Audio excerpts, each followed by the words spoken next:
Hello, good evening everyone. Welcome back to all in a live session with Deep Aroda sir and with me. जैसे कि मैं पहले की तरह काफी अच्छी इंटरेस्टिंग केस स्टडीज आपके साथ लेके आती हूँ, तो आज की केस स्टडीज भी काफी इंटरेस्टिंग होने वाली है, क्योंकि आज की केस स्टडीज में हम ओवरऑल बात करेंगे जो कि काफी हेल्पफुल होने वाली है। तो मैं तो खुद ही इतनी एक्साइटेड हूँ आज की केस स्टडीज सुनने के लिए, तो आप मेरे से ज्यादा होते हैं, मुझे ये भी पता है, क्योंकि आप इतना सपोर्ट देते हैं, तो ये बहुत अच्छी बात है। हमें इससे इतना एंथुजियाज्म मिलता है कि आपको हम बता भी नहीं सकते, कि वर्ड्स ही नहीं है बताने के। तो मैं ये भी बताना चाहती हूँ कि सर पहले की तरह जैसे वर्ल्ड अपडेट्स देते हैं तो आज भी देंगे, जो कि सर इतने पूरे वीक से कलेक्ट कर रहे होते वर्ल्ड अपडेट्स कि हम फ्राइडे शाम को 5 बजे बताएंगे। तो मैं तो सर आप सभी व्यूअर्स के साथ अपने वर्ल्ड अपडेट्स भी अपने शेयर करना, और सभी व्यूअर्स को मैं रिक्वेस्ट करना चाहती हूँ आप एक बार सर का जरूर यूट्यूब चैनल भी विजिट करना। एक बार सर का यूट्यूब चैनल का नेम है माई वीजा ओवरसीज। तो सर ने वहाँ पे इतनी इंटरेस्टिंग वीडियोस डाली हुए हैं ऑल ओवर द वर्ल्ड, जितने भी केसेस होते हैं, साइप्रस हो गए, कनाडा, ऑस्ट्रेलिया, न्यूजीलैंड, तो ऑल ओवर उन्होंने वर्ल्ड्स की बात की हुई है जिसकी स्टडी वीजास लगते हैं। तो जरूर एक बार विजिट करना लाइव यूट्यूब चैनल पे, और इसको लाइक शेयर एंड कमेंट भी जरूर करना। तो मैं सभी को रिक्वेस्ट करती हूँ कि आज 5:30 बजे तक आप जरूर हमारे साथ बने रहिए, क्योंकि आज की केस स्टडीज बहुत इंटरेस्टिंग होगी, जो कि कहीं ना कहीं आपकी जौन सी है केस स्टडीज है आपकी लाइफ के साथ, अपने कहीं ना कहीं फ्यूचर गोल्स के साथ कोरिलेट करेंगे जरूर। तो चलिए आज के लाइव सेशन हम शुरू करते हैं अपनी इतनी इंटरेस्टिंग केस स्टडीज के साथ, और उससे पहले सर से हम अपने वर्ल्ड अपडेट्स भी लेते हैं। जी, so thank you so much Nandi and welcome all my viewers and my friends. आपका बहुत बहुत थैंक्स कि आप माई वीजा ओवरसीज को फास्टेस्ट ग्रोइंग कंपनी बना रहे हो, और बहुत बहुत आप इसको लाइक करते हो, और आपका जो रिस्पेक्ट है, आपका जो सपोर्ट है, that is incredible and we don't have the words to thank you even. So दिल की गहराइयों से आपकी सपोर्ट के लिए आपको बहुत बहुत थैंक्स। और जैसे नंदिनी ने बताया कि फर्स्ट ऑफ ऑल हम बात करेंगे वर्ल्ड अपडेट्स के बारे में। वर्ल्ड अपडेट्स में सबसे बड़ी बात आती है कि कहाँ पर ट्रैवलिंग शुरू हुई कि नहीं हुई, क्योंकि देखिए सबसे बड़ी बात है कनाडा के लिए, क्योंकि कनाडा एक बड़ी हॉट डेस्टिनेशन रही है ऑल ओवर द वर्ल्ड। और जैसे बताया था कि 22 जून को अभी फ्लाइट जो है वो खुलेंगी, तो होपिंग फॉर द बेस्ट कि जिन्होंने अपनी टिकट करवाई हुई है या जो अभी प्लानिंग में है, तो वो अपनी टिकट करवा सकते हैं। अभी तक का जो अपडेट्स वो यही कहता है, आगे हो सकता है कि डेट्स चेंज हो जाएं, या जो भी उनका जो कैनेडियन गवर्नमेंट का जो भी क्राइटेरिया होगा उसको हमने फॉलो करना है। फिलहाल 22 जून तक आपको वेट करना पड़ेगा। ऑस्ट्रेलिया की बात करें तो न्यू साउथ जो वेल्स यूनिवर्सिटीज हैं, उधर के एरियाज में अभी स्टूडेंट्स को जाने की परमिशन मिली है। 250 स्टूडेंट्स फोर्टनाइट में उन्होंने परमिशन दी है, तो वो वहां पर आप जा सकते हैं। न्यूजीलैंड में अभी आपको वेट करना पड़ेगा। यूएस ने भी अपने जो बॉर्डर्स हैं वो ओपन किए हैं। हाँ, कुछ वैक्सीनेशन की वहां पर दिखते हैं कि आपको जो WHO जो वर्ल्ड हेल्थ ऑर्गेनाइजेशन है वहां से जो परमिशन मिलती है किसी भी कंट्री को कि कौन से अपने वैक्सीनेशन लगवा के जाना, वो ही आपने वैक्सीनेशन लगवानी है, तभी आप उस कंट्री के जो बॉर्डर हैं वो क्रॉस कर पाएंगे। एंड यूके में एज यूजुअल फ्लाइट्स चल रही हैं, बट जो वहाँ के जो रेजिडेंट्स हैं या जिनको वर्क परमिट मिल चुका है वो फिलहाल जा सकते हैं, बट वैक्सीनेशन जो है यहाँ से बहुत जरूरी है। 72 आवर्स का जो कोविड का सेशन है वो आपको यहाँ पर करना है, वहाँ पर जाके आपको जो वैक्सीनेशन है वो लगवानी है। फिर क्वारंटीन है, राइट। अभी खुशखबरी है कि अभी कनाडा ने आने वाले टाइमिंग में जो क्वारंटीन है उसको वो कवर कर रहे हैं कि वो शायद हो सकता है कि आपको आने वाले टाइम में क्वारंटीन का सामना ना करना पड़े, बट प्रॉपर वैक्सीनेटेड हो और वहां पर जाके आपकी वैक्सीनेशन पूरी हो, तो वो जो SOPs होती हैं किसी भी कंट्रीज की वो आपको पूरी करनी पड़ती हैं। एंड रेस्ट ऑफ अभी सिंगापुर की बात करें या दुबई की बात करें तो फ्लाइट्स अभी पॉसिबल है, बट क्वारंटीन का जो दिक्कत है वो अभी भी फिलहाल वैसे के वैसे ही है। So as far study visas concern, हर एक कंट्री जो है वो वीजाज के लिए कोई दिक्कत नहीं क्रिएट कर रही। मैंने बोला कि फ्लाइट के लिए दिक्कत है, कनाडा भी वीज़ाज लगवा रहे हैं, कोई दिक्कत नहीं आ रही। एंड ऑस्ट्रेलिया के भी आप वीज़ाज अप्लाई कर सकते हैं, यूके के वीज़ा भी आप अप्लाई कर सकते हैं। तो वीज़ाज में कोई दिक्कत नहीं है। हाँ, फ्लाइट से पॉसिबल होगी तब आपको हम टाइम टू टाइम आपको बताते रहेंगे।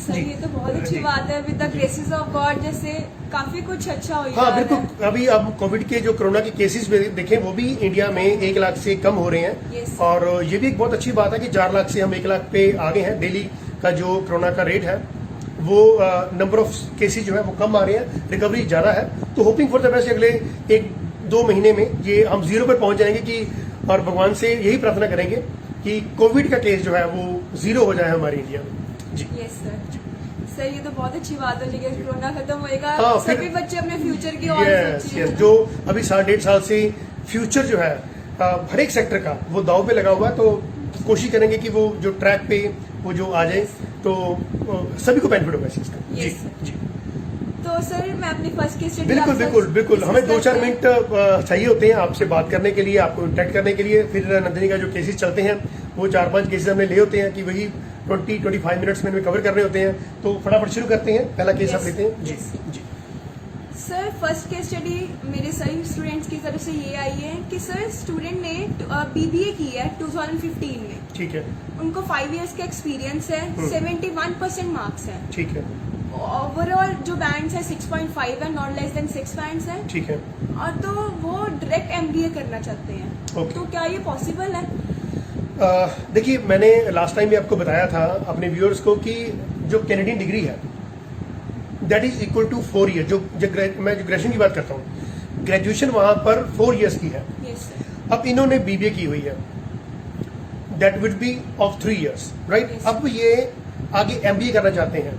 देखिए, कनाडा में कुछ यूनिवर्सिटी ऐसी हैं जो BBA लेती हैं और आगे MBA में उनको एडमिशन मिल जाती है। कुछ यूनिवर्सिटीज एक्सपीरियंस लेती हैं कि उनका आगे 2-3 साल का एक्सपीरियंस हो तभी वो MBA में लेती हैं। तो यूनिवर्सिटी ऑफ कनाडा वेस्ट है, ये डायरेक्ट आपको एडमिशन दे देगी।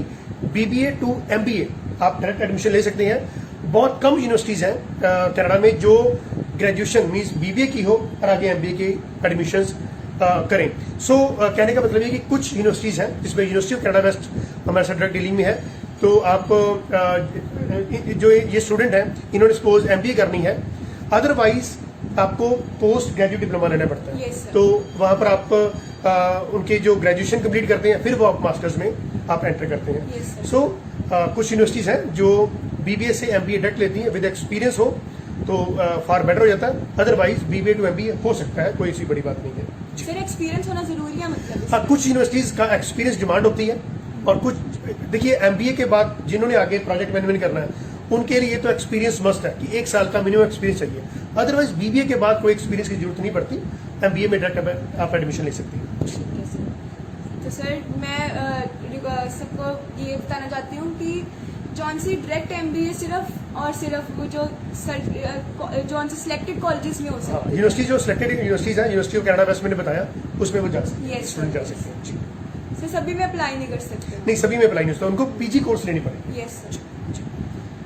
तो सर मैं सभी व्यूअर्स को मतलब सबको समझ आ गया हो ना, इन सभी को? हाँ, ये कोशिश ये होती है कि देखिए थोड़ा टाइम ज़्यादा लेते हैं ताकि जो स्टूडेंट्स को नहीं इतनी जल्दी समझ आता तो थोड़ा एक्सप्लेनेशन उनके साथ हो जाती है। सही है जी जी सर, जरूरी एक्सप्लेनेशन भी। जी, वो करवा लेती हैं। जी please. Sir yes sir, next case study ये आई है मेरे स्टूडेंट्स की तरफ से। जी। सर स्टूडेंट ने BTech किया 2016 में, तो उन्होंने PG डिप्लोमा किया, डूइंग मतलब कर रहे हैं हाँ, वो भी। ठीक है Yes, ठीक sir. है ठीक है। तो सर उनके 6.5 बैंड्स हैं, नॉट लेस देन 6 बैंड्स ठीक हैं, है। 78% मार्क्स हैं। तो उनकी जो सी फाइल है ऑलरेडी सबमिटेड है ठीक है, MSc में। ठीक है। तो बट जौन से स्टूडेंट की जो IELTS है अगले मंथ एक्सपायर होने वाली है। Okay fine. तो सर तो इस वीजा में क्या हमें पॉसिबिलिटी अब आगे दिख सकती हाँ, है? ये बहुत बढ़िया क्वेश्चन है। मैक्सिमम स्टूडेंट्स का ये क्वेश्चन होता है। देखिए, जब आपने फाइलिंग अपलोड की होती है यस सर। तब तक आपका जो IELTS स्कोरिंग है वो वैलिड होता है, इसमें कोई दिक्कत नहीं है। या वीजा आने तक भी हो सकता है कि आपका जो IELTS स्कोरिंग है वो वैलिड रहे। यहाँ पर सबसे बड़ी बात समझने वाली ये है, देखिए ये व्यूअर्स के लिए बहुत बड़ी बात हो जाएगी, ये ध्यान सुनिए आप, कि जिन स्टूडेंट्स ने IELTS किया हुआ है और उन्होंने फाइल अपलोड की, अब ये स्टूडेंट तो चलो ठीक है कि 1 महीने बाद इसका वीजा इसका जो आइल्स है वो एक्सपायर होने वाला है। Yes sir. वीजा यदि लग जाता है, यदि अभी थोड़ा सा प्रोसेसिंग लेट हो रहा है, यदि वीजा लग जाता है, लैंडिंग के समय तक भी उनका जो आइल्स की स्कोरिंग है, जो आइल्स का उनको टीआरएफ है, वो वैलिड होना चाहिए। ये सबसे बड़ी बात ये है। तो मुझे लगता है कि ऐसे स्टूडेंट जिनका अभी उनको मालूम है कि वीजा आने में अभी टाइम लग रहा है, क्योंकि आरसीआईसी ने भी यही कहा था, कैनेडियन की जो गवर्नमेंट है उन्होंने ये कहा था कि जो स्टूडेंट्स 15 मई को अपना जो वीजा है वो फाइलिंग लगा देते हैं, फाइल अपलोड कर लेते हैं, तो 6 सितंबर तक या उससे पहले उनके जो रिजल्ट है वो दे देंगे। अब रिफ्यूजल हो चाहे अप्रूवल हो, बात की बात है। तो कहने का मतलब ये है कि तब तक भी आपका जो आइल्स स्कोरिंग है वो वैलिड होना चाहिए। अब मान लीजिए आपके पास पीपीआर भी आ गया, पासपोर्ट रिक्वेस्ट भी आ गई और वीजा भी आपके हाथ में आ गया, फिर भी वहां पर लैंड इमिग्रेशन करने से पहले, लैंडिंग करने से पहले आपका जो आइल्स स्कोरिंग है वो वैलिड होना चाहिए। ये भूल जाइए कि आपके पास बस वीजा आ गया और फिर तो कोई बात नहीं, मेरा नेक्स्ट डे वीजा जो आइल्स है वो एक्सपायर्ड हो रहा है। नो, जब तक कि आप कनाडा की धरती पे लैंड नहीं करते, आपका जो आइल्स स्कोरिंग है, जो आइल्स टीआरएफ है, वो वैलिड होना चाहिए। सेकंड, इसके साथ में एक और बात ऐड करता हूं, वो नंदिनी ने पूछी नहीं है, मेडिकल भी आपका वैलिड होना चाहिए। उस वक्त तक आपका मेडिकल भी वैलिड होना चाहिए। सो एक तो आपका आइल्स, दूसरा आपका मेडिकल। तीसरी बात भी जो नंदिनी ने नहीं पूछी वो मैं ऐड कर देता हूं, वो ये है कि आपके जो फंड है, कोशिश ये करिए कि आप अपने 2-3 महीने पुराने फंड, या 2-3 महीने पुराने फंड नहीं है तो लेटेस्ट फंड की कुछ बैंक स्टेटमेंट भी साथ लेके जाइए। अब स्टूडेंट ठीक है जीआईसी भरा हुआ है, बट फिर भी कोशिश ये करिए कि आप 5 to 6 लाख रुपीज का जो फंड है वो साथ में स्टेटमेंट साथ में लेके जाइए, ताकि सपोज इमिग्रेशन ऑफिसर आपसे पूछता है कि आपके अगले साल के जो फी है उसका आपके पास क्या प्रूफ है, तो you can show to the visa officer या इमिग्रेशन ऑफिसर कि हमारे पास अप्रोप्रिएट फंड है। तो नंदिनी ने पूछा एक बार, मैंने जवाब दिया 3 बार।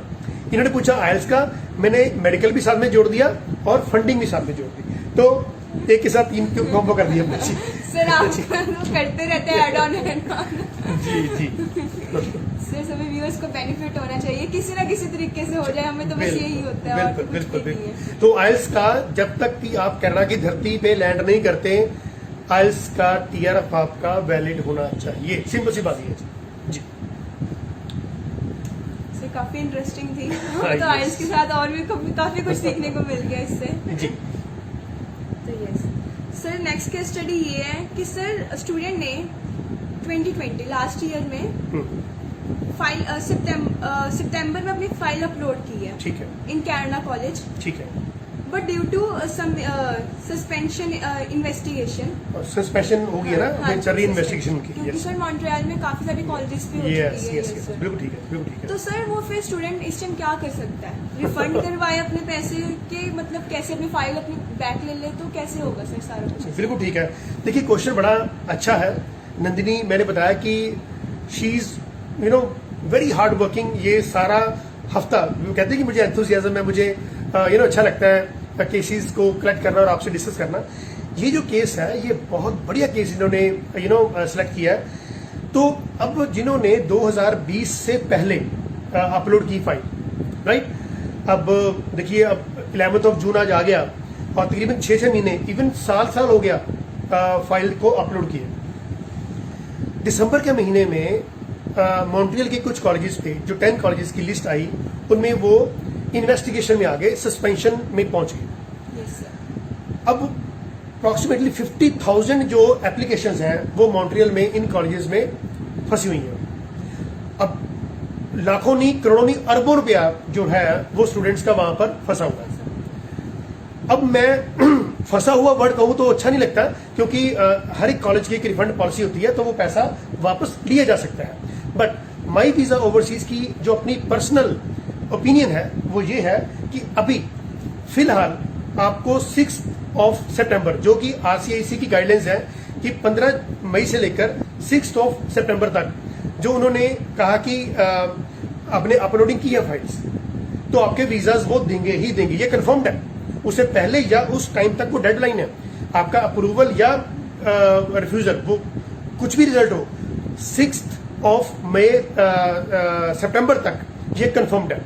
तो पहली बात तो ये है कि स्टूडेंट को 6 सितंबर तक वेट करनी चाहिए, पहली बात। दूसरी बात, अब स्टूडेंट कहता है कि भगवान ना करे कि वहां पर कोई दिक्कत आ जाती है, मुझे मेरा अब से साल 1.5 साल वेट करने के बाद भी वीजा भगवान ना करे कि नेगेटिव उसका रिजल्ट आता है, तो हम ये कहते हैं कि वो किसी और कॉलेज में साथ में अप्लाई कर रहे हैं एज ए स्टिपनी, राइट।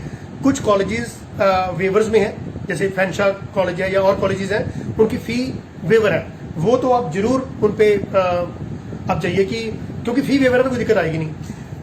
कुछ कॉलेजेस की सपोज जो एप्लीकेशन फी है भी है, मान लो $100 है या $95 है या $150 है, वो आप भर दीजिए। 15-20 दिन महीने तक आपको उनका ऑफ लेटर भी आ जाएगा। अब देखिए, महीना 1.5 महीने तक यदि आपका रिजल्ट आ गया तो इट्स वेल एंड गुड कि आप पिछले जो अपने अभी ऑफ लेटर भरे हैं वो भूल जाइए, तो आप अपना नेक्स्ट जो वीजा है वो कंटिन्यू करिए।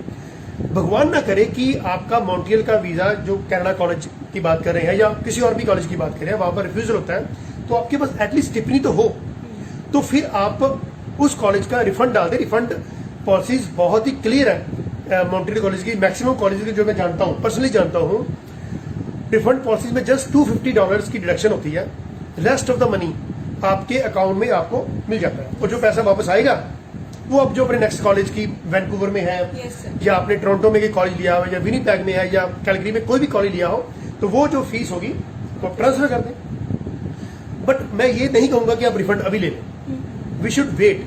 देखिए, रिफंड ले लेंगे तो फिर आप बिल्कुल जीरो हो जाएंगे, आपकी जो फाइल है वो आज से ही गिनी जाएगी। तो रादर आप फिर दोबारा 5-6 महीने वेट करें, तो इसके लिए इससे अच्छा बेहतर ये है कि अभी वेट कर लीजिए मॉन्ट्रियल के जो कॉलेजेस हैं, और उसके बाद फिर आप जो सपोज आपका यहाँ पर कोई ऑफर लेटर आ जाता है, तो फिर आपने यहाँ पर डिपॉजिट करानी है वैंकूवर में, टोरंटो में, तो फिर आप रिफंड ले सकते हैं। तो इट्स माई पर्सनल ओपिनियन, मेरी ओपिनियन दूसरे कंसल्टेंट के साथ मेल ना भी खाए तो उसमें माई वीजा ओवरसीज कुछ नहीं कर सकता, बट हमारी जो पर्सनल ओपिनियन है कि अभी आप रिफंड के लिए रुक जाइए प्लीज। सर, सेकंड चांस होना चाहिए हमारे पास कि अगर हाँ। ये ना हमें पाथ मिले, हम किसी और पाथ में जा सकते डेफिनेटली। अब मैं ये भी नहीं कहूंगा कि आप बिल्कुल ही वहां पर डिपेंड रहिए, Yes. क्योंकि देखिए साल तो हो गया ऑलमोस्ट। Yes. जिन्होंने मई जून में भी फाइलिंग लगाई थी वो भी अभी वेट कर रहे हैं। Yes, sir. हमारे भी कुछ स्टूडेंट्स हैं जो वेट कर रहे हैं, बट ये डिपेंड करता है आपके कंसल्टेंट पे कि वो आपको कैसे काउंसलिंग करते हैं। Yes, जी sir. प्लीज। सर, गाइडेंस अगर बच्चों को अच्छी मिली हो तो हाँ। वो अपना पाथ अपना बिल्कुल डायरेक्ट उसमें ट्रैक पे चला जी जी, सकते हैं। बिल्कुल सही बात। हमारी कोशिश ये थी कि आपको सही ट्रैक पे आपको डायरेक्शन देने की कोशिश करें। Yes sir. सर, तो नेक्स्ट केस स्टडी ये है कि सर स्टूडेंट ने 2019 में +2 की है, ठीक है। उनके 67% मार्क्स हैं, पर उनके 2 मॉड्यूल्स में 5.5 बैंड्स हैं। ओके, ठीक है, वैसे ओवरऑल जो बैंड्स हैं वो 6 बैंड्स हैं। ठीक है, ठीक है। तो उन्होंने पोस्ट ग्रेजुएट वर्क परमिट उनको नहीं मिल रहा, तो सर इसके क्या कारण हो सकते हैं? आप थोड़ा डिटेल में उनको समझाइए। हाँ बिल्कुल ठीक है। देखिए, जब किसी भी स्टूडेंट के 5.5 2 मॉड्यूल में या एक मॉड्यूल में होते हैं, तो वो एसडीएस की कैटेगरी में नहीं आएगा। Yes. एसडीएस का मतलब होता है direct student direct stream work, जिसमें आपको 1 साल की फी 6 बैंड ईच, और आयल्स में आपको जीआईसी, ये 3 कंडीशन होती हैं, जीआईसी 6 बैंड ईच और 1 साल की फीस, ये आपको डिपॉजिट करनी पड़ती है। यदि आपके 5.5 बैंड है तो आपको नॉन एसडीएस स्ट्रीम में एडमिशन मिलेगी। मतलब इट्स जस्ट लाइक कैटेगरी है कि जो एसडीएस भी जाएंगे वो नॉन एसडीएस भी जाएंगे। अब नॉन एसडीएस में सबसे बड़ी प्रॉब्लम आती है पोस्ट ग्रेजुएट वर्क परमिट की, कि 1 साल की स्टडी करने के बाद उनको पोस्ट स्टडी वर्क परमिट नहीं मिलता। अब 1-2 बातें आप ध्यान में सुनना, क्योंकि मुझे ये 2-3 मिनट बोलना पड़ेगा इस पे। ज्यादा घबराने की बात नहीं होती। पहले तो आप डीएलआई जो डेजिग्नेटेड लर्निंग इंस्टीट्यूट्स हैं उनकी वेबसाइट खोलिए, और जब आप प्रोविंशियल वाइज आएंगे तो हर एक प्रोविंस का वहां पर आपको एक्सप्लेनेशन दी होती है कि कौन से प्रोविंस में किस कॉलेज में आपको पोस्ट ग्रेजुएट वर्क में मिल रहा है या नहीं मिल रहा। नहीं मिलेगा तो नो आ जाएगी, मिलेगा तो यस आ जाएगी। कुछ ऐसे इंस्टीट्यूट भी हैं जो यस कहते हैं, बट नीचे डिटेल में लिखा होता है कि आपको कौन सा कोर्स वहां पर करना पड़ेगा कि आपको पोस्ट ग्रेजुएट वर्क परमिट मिलेगा। अब मान लीजिए आपका पायलट प्रोग्राम है या कोई और प्रोग्राम के लिए आपको इन्वायरमेंटल का कोई प्रोग्राम है वो करने के लिए कह दिया। अब आपका इंटरेस्ट नहीं है उसमें, आप कहते हैं कि सर मैंने वो 1 साल वहां पर नहीं खराब करना, कोई और तरीका बताइए। तो इसका सेकंड वे ये होता है कि आप उस कॉलेज, चाहे वो प्राइवेट कॉलेज भी हो, जैसे हमारे साथ कई कॉलेजेस हैं, जैसे ईटन कॉलेज है, फोकस कॉलेज के साथ काम कर रहे हैं हम, कॉलेज एवलॉन है, ऐसे कई कॉलेजेस, लाइजन कॉलेज है, ऐसे कई कॉलेजेस हैं जो हमारे साथ काम कर रहे हैं, जो कि आगे पाथवे देते हैं। अब पाथवे का मतलब क्या होता है?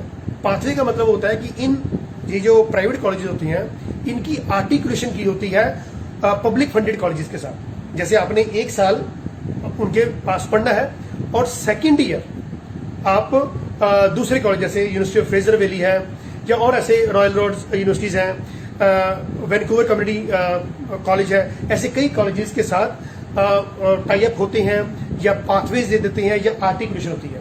यदि आर्टिकुलेशन नहीं होती, तीसरा पॉइंट, तो LMIA इशू हो जाता है। जैसे साइप्रस कॉलेज में जिया मैडम ने हमें बताया था जब वो हमारे साथ लाइव हुए थे कि हम वो उनको LMI का भी असिस्टेंस देते हैं। तो 3 पॉइंट हो गए। पहली बात ये है कि आप यस, जहां पर यस लिखा होता है, DD लिखा होता है, तो वो कोर्स ज्वाइन कर लो। नहीं मन आपका मानता तो फिर आप पाथवे में आ जाइए कि जो कॉलेजेस हैं, प्राइवेट कॉलेजेस जिनके साथ पब्लिक फंडेड कॉलेजेस का आर्टिकुलेशन किया हो, आर्टिकुलेशन नहीं, जो उनके साथ मेमोरेंडम ऑफ अंडरस्टैंडिंग हो, टाई अप किया हो। तीसरा पॉइंट ये है कि LMIA। तो 3 पॉइंट्स में जो भी आपको ठीक लगता है तो आप कर सकते हैं। तो घबराने की बात नहीं होती कि सर मेरे 5.5 एक मॉड्यूल में या 2 मॉड्यूल में है। वीजा की रेशो कम है, SDS के मुकाबले नॉन SDS की 50% से भी कम हम मान सकते हैं कि 10 में से 5 वीजा आते हैं नॉन SDS के। बट जब वीजा आते हैं तो आपके पास कई ऑप्शन होती है। ये मत सोचिए कि कनाडा में जाके हमें काम नहीं मिलेगा या हमने एक डिप्लोमा कवर कर लिया तो उसके बाद क्या बनेगा। कई पाथ है हमारे पास। आप हमारे ऑफिस में भी आते हैं तो we can guide you in a better way कि हम आपको सारा एक्सप्लेनेशन बता सकते हैं कि आप कैसे आगे पोस्ट ग्रेजुएट वर्क परमिट में भी आप जा सकते हैं। जी सर, अगर बंदा अपने हार्ड वर्क करे तो भगवान उसके कई रास्ते खोल देता है। क्या बात है, बहुत बढ़िया सर, बिल्कुल बिल्कुल ठीक है। तो सर नेक्स्ट केस स्टडी आज मेरे साथ ये आई है स्टूडेंट्स की कि सर स्टूडेंट जॉन से एक फीमेल है, एक लड़की है, उन्होंने +2 की है, उनके 78% मार्क्स आए हैं। ठीक है। जॉनसन के जो बैंड्स हैं वो 6 बैंड्स हैं, 6.5 नॉट लेस देन 6 बैंड्स हैं। ठीक है। तो सर वो अब उनके जॉन से फियांसे हैं, उनकी जॉन सी एज है वो 21 ईयर्स है। ठीक है। तो सर वो मतलब क्या स्पाउस वीजा पॉसिबल है? उनकी क्वालिफिकेशन क्या है? उनकी भी सर +2 क्वालिफिकेशन। ये थोड़ा सा टिपिकल केस हो गया। टिपिकल केस का खेलना बहुत मजा आता है। बिल्कुल ठीक है। नंदिनी ने ये बताया कि एक स्टूडेंट है, +2 की हुई है, एज उसकी 18 है, अप्रॉक्सीमेटली 17-18 करीब होगी, 18 के करीब मान लेते हैं। 78% मार्क्स है, 6.5 नॉट 6 बैंड है। अब जो उनके स्पाउस है, अब she would have plan to get married, तो 21 साल की एज है उनके जो स्पाउस की है और उनकी जो क्वालिफिकेशन है वो +2। देखिए 18 साल की लड़की और 21 साल का लड़का, मैं सपोज नॉर्थ इंडिया की भी बात करूं तो बहुत कम ऐसे रेयर चांस होंगे कि एक लड़की जो 18-19 की है, जो लड़का है 21-22 का है, तो वो शादी कर लेते हैं। अब यहां पर क्वेश्चन मार्क बन जाता है कि इन्होंने कोई कॉन्ट्रैक्ट मैरिज तो नहीं करनी है ना, या आपस में कोई अंडरस्टैंडिंग तो नहीं है। सो ये चीजें समझनी पड़ेगी। देखिए कनाडा की जो गवर्नमेंट है वो इन चीजों को बहुत ही स्क्रूटनाइज से देखती है। वीजास लग सकते हैं, कोई बड़ी बात नहीं है कि +2 का जो लड़की है वो अपने +2 जो उसका स्पाउस है उसको साथ में लेके जा सकती है। बट कितने केसेस? जस्ट 10%, 10 में से एक जो केस है वो ऐसा लगता है। मैक्सिमम केस नहीं लगते। क्यों? क्योंकि डाउटफुल कैटेगरी में आ जाते हैं कि देखिए वैसे भी हम अपने प्रैक्टिकल लाइफ में भी देखें तो आजकल की डेट में एक लड़की की एज 25, 26, 27, 25, 26, 27 की एज में वो पहुंच जाती है, तब सेल्फ स्टैंड होके जब वो अर्निंग स्टेज पे आ जाती है, एक क्वालिफिकेशन कंप्लीट कर लेती है, चाहे वो मास्टर्स कर ले, चाहे वो PhD कर ले, तो फिर वो शादी के बारे में सोचती है कि उसका जो हस्बैंड है वो भी पढ़ा लिखा हो, उसने भी मास्टर्स किया हो या PhD किया हो, वटएवर, पर मुझे नहीं लगता कि पंजाब में या नॉर्थ इंडिया में ऐसे कोई परिवार होंगे जिनकी जो बेटियां हैं वो 18 साल की एज में ही शादी करती होंगे। बहुत रेयर टू रेयर केस होंगे। Yes sir. जब हम ये केस एम्बेसी में लगाते हैं, वैसे तो हम ऐसे केस पकड़ते नहीं है, हमें मालूम होता है कुछ ना कुछ आपस में इन्होंने सेटिंग की होगी कि जो लड़का है कई बार वो लड़की के पेरेंट्स को फंडिंग कर देता है यस सर। कि 9 लाख के करीब फीस है, 6-6.25 लाख के करीब जीएससी है, और एक का थोड़ा 30-40-50 हजार रुपया और डालने खर्चे, तो 15-15.5 लाख रुपया जो लड़के की साइड होती है वो लड़की के पेरेंट्स को सपोर्ट कर देते हैं कि आपकी लड़की के 6.5 बैंड है ही है, $6.5 है, वीजा तो लग ही जाना है, तो हमारे बेटे को भी साथ में लीजिए। मुझे नहीं लगता कि ये कोई अच्छी प्रैक्टिस नहीं है। देखो मेरी पर्सनल राय ये हो सकती है, मेरी राय दूसरे से मिलती नहीं है या मिलती है वो बात की बात है। देखो सभी की जो सोच है वो इक्वल नहीं हो सकती। हमारा अपना वे है काम करने का। शुरू से बताते आ रहे हैं कि माई वीजा ओवरसीज एथिकल कंपनी है, गवर्नमेंट से अप्रूव्ड है। हमने 10 में से 9 केस तो ना ही कर देते हैं। देखिए लोग 10 में से 9 केस पकड़ लेते हैं, 10 में से 9 केस छोड़ देते हैं। हमने वो 1 या 2 केस लेने होते हैं जो अच्छी प्रोफाइल के होते हैं, जो हमारे पे ट्रस्ट करते हैं कि सर आप केस लगाइए और हमारा वीजा आप लेके दीजिए मीन्स हम अप्लाई करते हैं तो वीजा ऑटोमेटिकली आ जाता है। वो आपके पेपर वर्क पे आना, आपके जो एकेडमिक्स पे आना, आपके क्रेडेंशियल्स पे आना। तो मैं इस ये जो केस है इसको थोड़ा सा डिनाई करता हूं कि ऐसा मत करिए। अदरवाइज हम न्यूजीलैंड की बात करें, ऑस्ट्रेलिया की बात करें या यूएस की बात करें, तो वहां पर आपको लेवल 7 की एजुकेशन जब तक स्पाउस की नहीं होती, स्पाउस मतलब जो प्रिंसिपल एप्लीकेंट है वो लेवल 7 गेट क्लियर नहीं करता। लेवल 7 का मतलब होता है ग्रेजुएशन, और लेवल 8 का मतलब होता है पोस्ट ग्रेजुएशन। उसका हस्बैंड जो है यहाँ पर इंडिया में लेवल 7 पे हो, ग्रेजुएट हो, लड़की यहाँ पर ग्रेजुएशन की हुई है और वहां पर वो पीजी कोर्स करने जा रही है। लड़की का लेवल बन गया 8, लड़के का लेवल है 7, देन वीजा की कोई दिक्कत नहीं है। कनाडा हो, ऑस्ट्रेलिया हो, न्यूजीलैंड, यूएस, दुनिया भर की कोई भी कंट्री हो, वीजा की कोई दिक्कत नहीं है, स्पाउस वीजा की कोई दिक्कत नहीं है। प्रॉब्लम तब आती है जब हम कॉम्प्रोमाइज करते हैं। प्रॉब्लम तब आती है जब हम एम्बेसी को गुमराह करते हैं। जब हम ये कहते हैं कि 18 साल की लड़की 21 साल का लड़का है तो कर दो शादी और स्पाउस वीजा पे 6 महीने साल में बुला लें। ये प्रैक्टिस कोई बहुत बड़ी प्रैक्टिस नहीं है, पर हाँ कनाडा की जो गवर्नमेंट है वो ना नहीं करती, बट स्क्रूटनी से बड़ा इन्वेस्टिगेटिव ये केस बन जाता है, बहुत मुश्किल केस बन जाता है कि इस पे क्वेश्चन मार्क आते हैं कि ऐसा क्यों है। एसओपी में आपको डिक्लेयर करना पड़ेगा स्टेटमेंट पर्पस पे कि ऐसा क्यों कर रहे हैं। सो बाकी ये केस अपने लेवल पे लग सकता है, माई वीजा ओवरसीज ऐसे केस नहीं लेता। सो मेरे ख्याल में टाइमिंग्स भागता जा रहा है, राइट, और अप्रोक्सीमेटली 1 मिनट रह गया। नेक्स्ट वीक 18 जून को इवनिंग 5 o'clock, देखिए मैं बोलूं चाहे ना बोलूं, हमने नेक्स्ट वीक मतलब एवरी फ्राइडे हम 5 to 5:30 नंदिनी के साथ मैं लाइव होता हूं। और जैसे नंदिनी ने इस हफ्ते मेहनत की है तो नेक्स्ट वीक भी वो मेहनत करेंगे, हमें पूरी आशा इस चीज की। और नेक्स्ट वीक आपके साथ होंगे। तो नेक्स्ट वीक 18 जून इवनिंग 5 o'clock आपके साथ दोबारा जुड़ेंगे और कुछ और अच्छी केस स्टडी लेके। तब तक के लिए मुझे और नंदिनी को दीजिए इजाजत। बहुत बहुत thanks. Thank you so much viewers for watching this live session. मुझे उम्मीद है आप सबने बहुत एंजॉय किया होगा, क्योंकि इसमें काफी कुछ सीखने को था। मुझे तो आप आज इतना कुछ सीखने को मिला जहाँ से मुझे कुछ पता भी नहीं था, इन सब के बारे में सर ने इतना डिटेल में समझाया।